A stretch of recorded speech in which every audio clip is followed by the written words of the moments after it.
প্রথমেই ফাংশন ব্যবহার করার জন্য def sum a comma b colon দিয়ে c equal to a plus b return c def sub a comma b sub equal to a minus b return sub multiplication def mul a comma b x equal to a star b return x def divided মানে a comma b y equal to a divided by b return y def average a comma b average equal to a plus B divided by 2 এবারে return করলাম average.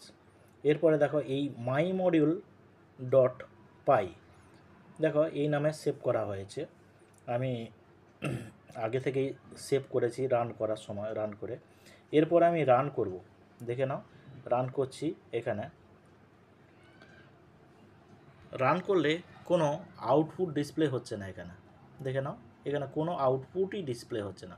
আমি এই যে মাই module dot পাই এটাকে call করলাম, from my module import star দেখাচ্ছে, star মানে যে কোনো ফাইলকে কল করে নেবে।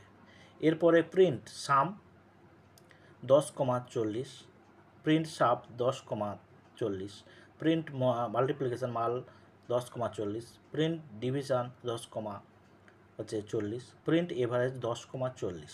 দেখে নাও সবগুলো আমি এখানে দিয়েছি, দেখো ধাপে ধাপে সাম, সাবস্ট্রাকশান, মাল্টিপ্লিকেশান, ডিভিশন এবং এভারেজ।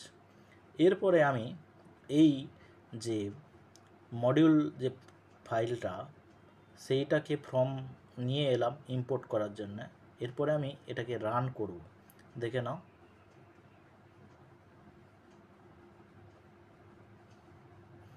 নাও এখানে কিন্তু আউটপুট হয়ে গেছে, মানে 10 + 40 50। দেখে নাও addition, subtraction, multiplication, division and average, উপরের যে প্রোগ্রাম তার নিচে দেখো আউটপুট, ঠিক আছে একদম দেখে নাও।